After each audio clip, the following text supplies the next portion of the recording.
وائبرنم اوپولس حیث دیر سے ہو کم ہو صرف چند گھنٹے ہی جاری رہے، حیض کے دوران شدید اینٹھن اور چچڑے خارج ہو، حیض سے قبل نیچے کی رخ دباؤ کا احساس پایا جائے، بیضۃ الرحم میں دباؤ، باری پین اور اجتماع خون ہو، پیڑوں میں مسلسل درد رہے اور اس کے ساتھ رانوں کے اگلے پٹھوں میں درد ہو،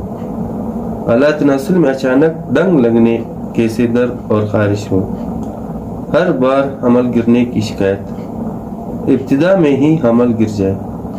بار بار حمل گرنے کے سبب بانجھ پن لاحق ہو تو یہ دوائی نہایت ہی مفید ہوتی ہے،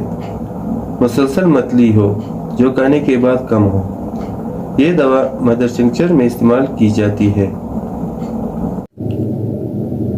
یہ دوائی ایسے مریضوں میں کام آتی ہے جن کے مقام رحم و خصیۃ الرحم میں باقاعدہ تشنجی دردیں ہوتی ہو،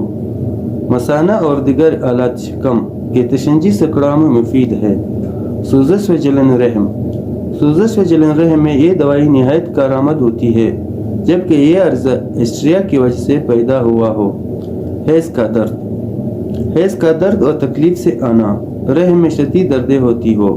خون حیض اکثر دیر کر کے آتا ہو، مقدار میں کم اور مرور کے ساتھ آتا ہو، جلدی خشک ہو جاتا ہو، خصیۃ الرحم میں بوجھ محسوس ہوتا ہو،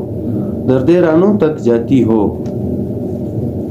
اس شکل مزاج کی مسورات کو پیشاب کی تشنجی رکاوٹ میں بہترین دوائی ہے۔ ایسی مستورات رحم کی سوزش و جلن میں مبتلا ہوا کرتی ہے۔ لیکوریا، لیکوریا جلتا ہوا خارج ہوتا ہو، آلات ولادت میں جلن اور خارش ہوتی ہو،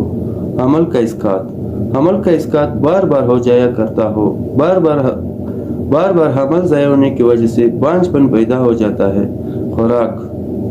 مدر چنکچر یا 3 کے 10 قطرے 3 بار روزانہ